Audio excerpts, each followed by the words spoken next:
Confessions of an SEO. This is Carolyn Holzman, and I'm your host.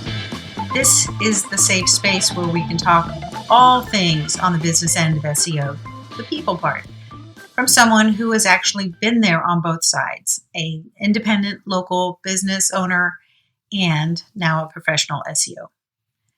Between the stories and Google Smackdown, there might be a few tactical surprises, but they're probably going to be where you least expect them. The short version of Confessions is, if you're an SEO, this is all for you. And if you're a business owner outsourcing your SEO, these episodes are my way to help you understand better how to hold an SEO accountable without micromanaging. Welcome back to Season 2, Episode 2 of Confessions of an SEO. I think we should expect a lot of twos this year.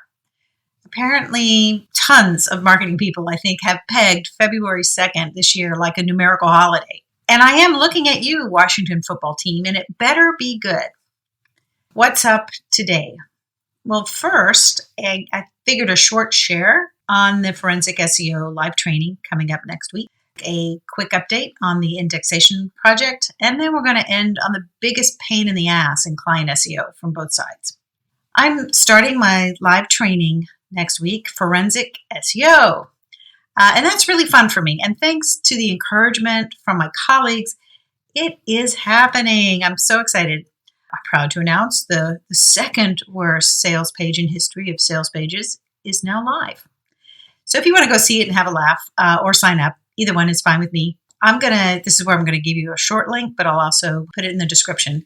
It's bit.ly/forensic SEO training. All one word, and this time no double letters in the middle. So just to be clear, it's going to be a live training, which means no replays, no recordings. People can bring their own, things, situations that are their head scratchers. Why is this ranking here? In the course of the 4 weeks, I'll detail my process on how I narrow down issues, what I look for, and how really this informs my overall SEO process, for things like backlinks. Now, quick Robin to the Index Detector Lab. All right, the adjustment to the testing schedule on the Index project has greatly changed the quality of my life for the better. Unfortunately, it hasn't meant that Google is back to indexing new content. Now, if you're a new listener, back in August, I started to publicly share an ongoing test results from an indexation project because, if you're not a large site with tons of traffic, when you dig into your search console, while you have been diligently writing and publishing new content, Google is pretty much not interested in anything new you have to say, and I would say across the board. And now we have a body of data that documents it. Not to mention, there are several previous confession episodes detailing it. If you're up for a survey exploration, I'd recommend episodes, grab a pencil, 34, 37, 41, 50, 51, and last week's Season 2, Episode 1. I'll put the links to those in the description so you have them if you want. At least when it comes to doing what Google tells us to do, so you know how to get your content indexed. It doesn't seem to work that way, at least not for now. And I think that's the takeaway. It's time to stop looking to Google as the chapter and verse on really how to get ahead in a search engine. In hindsight, I started to become a better SEO when I turned the volume down on what Google said and instead took to looking at what it does. The saying, watch their feet? That's kind of what I'm talking about, which leads us into today's topic, clients who micromanage. Let me say up front, I do not think it's up to SEOs to change those clients. So business owners and managers, open your ears because that change is going to be on you. And as I see it, it's all about leadership, and at some point, it's all about discipline. Right? Let me illustrate what I mean. In my early days early SEO days. A chiropractor who was referral said he wanted to grow awareness of his clinic within the 5-mile radius of his address. Now, I heard this and I was thinking, wow, this is great. Now, at the time, it was when the local, I'm going to call them Google My Business, okay? I know they've changed it. It's something else, but it doesn't matter. It's the maps that show below the ads and above the organic results, okay? But at the time, when I'm talking about meeting this chiropractor, if you could optimize that local GMB listing better than anybody else, that listing would show everywhere across the entire city. Now, at the time, that was true. And it also was true at the time that the number one plumber site in Austin in maps was one that I owned. The plumber guy was insanely happy and refusing to grow. So I was looking to expand into businesses that were interested in growing and taking on more business. So when the chiropractor said what he said, because of what I knew, I had visions of his clinic pulling in patients far beyond that 5-mile limit and exceeding his modest projections based on those 5 miles. When he said this, I was like, go on. Well, and then he started to talk more, and it turned out into how all this was going to happen and how I needed to provide him with a report at the end of every day, detailing exactly what actions I had taken, how much time it had taken me, what the result was, and at any time he wasn't happy or satisfied with whatever I had done, I would need to undo it and not charge him to do so. He even had a little cubby in his office where, as it turned out, he expected me to show up every day. And in exchange, he would pay me, wait for it, a whole $300 a month. He felt this was fair and that after all he was paying for, my documenting everything and preparing all these types of reports was the least he could expect in return for his money. Now, his office was 20 miles away from mine.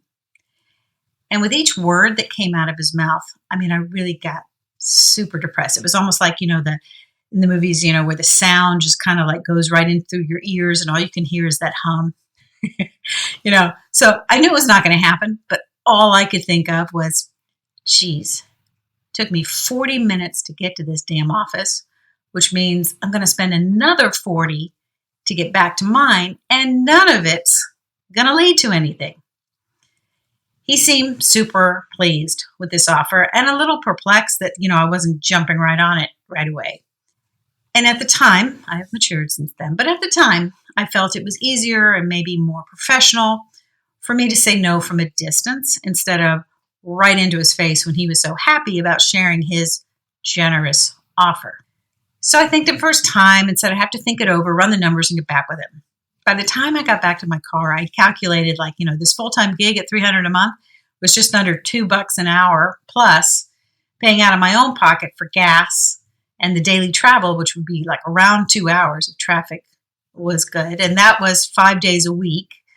And if I agreed, it made it to where I could not have taken on the other clients that I hoped to build my own business. Oh, and let's not forget self-employment taxes. Yikes, this was horrible. Well, needless to say, I turned it down. And over the years, I've wondered if he realized how much he had cheated himself if he wasn't so focused on not being taken advantage of and having proof that I was working.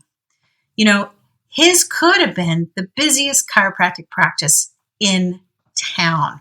To this day, he doesn't even rank for the name of his clinic, and I honestly don't know how he's still in business. Clients micromanaging SEOs is very frequent.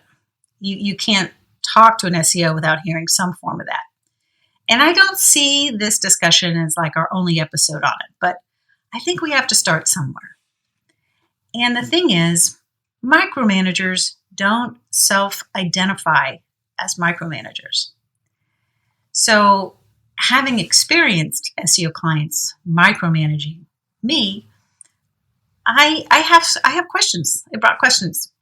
So one, is the data that says, is micromanaging effective? What does the data say? What does micromanaging look like? Because sometimes it sneaks up on you and you're not quite sure. Is that what I thought it was?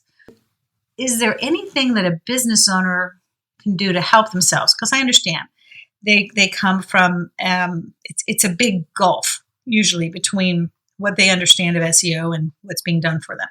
Is there anything that they can do to help themselves and their business that doesn't include micromanaging their SEO? Well, the short version on the data is that micromanaging is linked to negative impact on team morale and performance. And it also slows down productivity because behind all of it, what it really says to the people who've been hired is that the manager doesn't fully trust them to perform their jobs. Can I get an amen? In the case of an SEO team who's likely working from the outside of the company, while it may start with the best intentions to get the most out of your investment, right? Well, you stand to kind of be more like the chiropractor I mentioned earlier, killing the goose, the golden goose, killing the goose that lays the golden eggs. That's it. So also, what also escapes notice is that if a business owner or manager gets too deep into directing an outside team, they risk mistaking their SEO as an outsourced independent contractor status, may begin to technically have morphed them into employees. Doing so means that now, if you do that, technically, you're responsible for 50% of their employment taxes and probably a lot more once you go into all the other things for your states. One of the things that I really appreciated when I was working in an agency was having a buffer between me and the client. But even then, it's not possible to completely isolate, charge sky-high fees, and keep that client as a paying client, which I kind of have to share. This was one of the most frustrating and funniest days at the agency. So I got so pissed at one of the e-commerce clients. Now, he was essentially a farmer, a well-educated one. I needed his okay to do something that I wanted to do. I directly presented to the client instead of messaging through the customer service channel. And what I did is I did a full and sort of very complex, I was explaining a very full and complex and subtle backlinking structure to build links to their inner pages and to do it, using Google. And at the end, he had one question. Are you sure those are backlinks? I've never heard of this before. No, I guess I'm not sure. I've only spent the last 12 years of my life successfully marketing my own company as well as others and spent an ungodly amount of hours testing things out and literally spent tens of thousands of dollars on my SEO education and training. So yeah, I'm pretty sure you can count on me knowing what a link is. It appears, again, I still have feelings about these conversations. To be fair, he had questions. And if he had just thought for 1 minute that he wasn't the only person in the world that knew something, he could have said, okay, I know you're saying these are backlinks. Can I see what you mean? Like, could you show me a link like the one you're talking about doing for us so that I can wrap my head around it? Now that is a totally different conversation. This is what I mean in the intro when I say a business owner, that if you're hiring an SEO, you really should expect to be left behind in SEO dust. And it is not a bad thing. If you hire an SEO professional, and at this point in my career, I understand better than I did that as an advanced SEO, it's unfair of me to expect a farmer, even one with a doctorate, to understand cutting edge SEO principles. But if you're going to hire one, respect them and assume that they are already working for your highest good and talk with them that way, even if you don't get it. Now, I'm not saying that clients should not ask questions, but there does not have to be that adversarial or suspicious overtone to the relationship. Now, maybe that's my mistake. Maybe I was too close to it.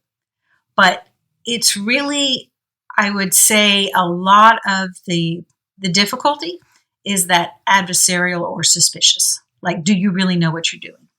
What does micromanaging look like if you're a business owner trying to find out how to get information from your SEO? I found a list that kind of went through some detailed characteristics of a micromanager. But since most of the time SEOs aren't employees, I combed through them to kind of identify the ones that I most frequently came across.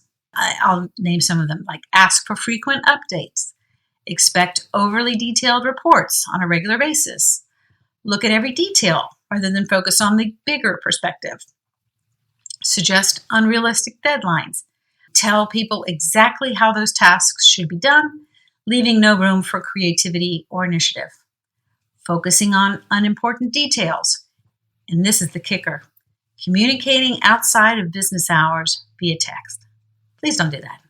My favorite thing in SEO was handing off new articles or revisions of existing articles that never got around to getting approved. Or, if they were, I was asked to schedule time I had not budgeted for in their contract to go over their objections to what they found in the content that wasn't their brand. Basically, to go through an excruciating process where they wanted me to agree that they were right, that it was terrible of me not to use the word they called what they do, like this was a thesis or something, and instead using the one that their prospects use to find that service or product in Google. And then there are the reports. They ask for them, they never read them, and repeatedly asked questions that either had been answered before multiple times or could be answered had they just read the damn report they asked for. Now, I don't know what the answer is. I know we as SEOs love to gripe about these, but what can we do? And is it even up to us? Like I said earlier, I don't think this is a failure of SEOs as a whole to communicate up front with new customers so that they change the behavior of the person who writes the checks. If someone is a micromanager, they're not going to self-identify as a micromanager, so they won't even hear it. It's said that the best leaders are those that they don't micromanage people, but they do micromanage processes. They hire the most competent people they can, and then they let them do their thing within those processes. As a business owner, you can't micromanage your SEO because you are not an SEO. Bodies in place, timelines of activity, do not a business build and search. You're not a warden. And yet, on the other hand, who wants to be taken advantage of? I do not understand how GoDaddy can essentially sell social media posting service for $300 a month that really does nothing for a business.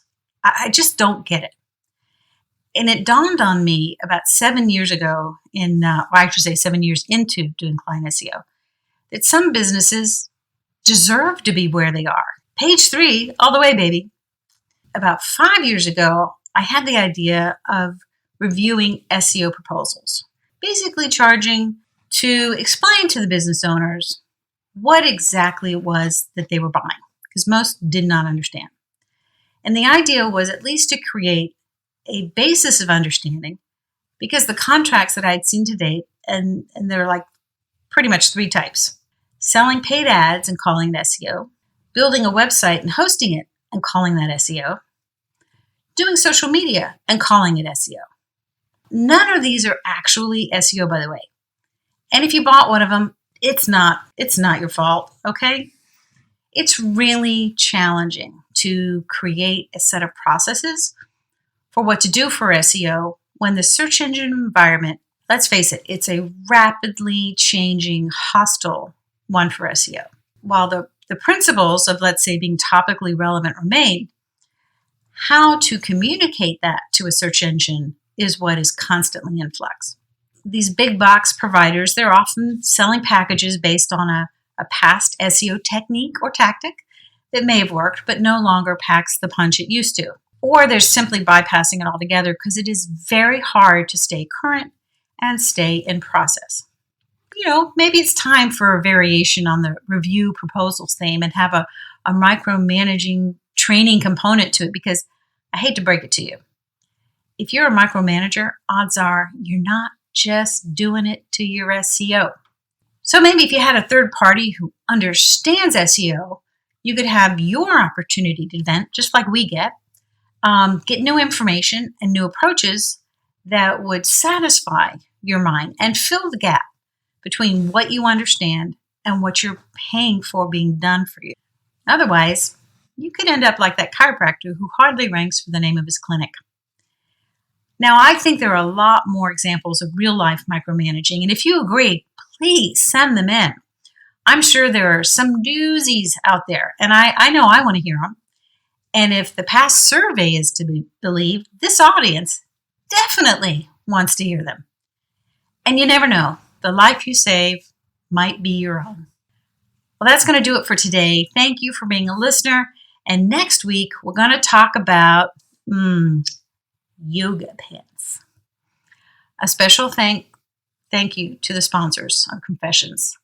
I will get with you on the upcoming press release. If you're interested in becoming a sponsor of Confessions, or it's something that you think you want to look into, run, do not walk, to the Google machine and search for Confessions of an SEO sponsor. Or you could just go to the sponsor link, which is one of my lovely little short links. It's bit.ly/confessions sponsor, all one word with 2 S's in the middle. You knew I was going to fit that in. Okay. Confessions is everywhere podcasts are available. And if you haven't settled on one source, you can simply Google Confessions of an SEO. You can't miss it. All of us stand to make more business and success together when both the SEOs and the business owners understand each other better. It's been my pleasure to be your host, and I will see you in the SERPs.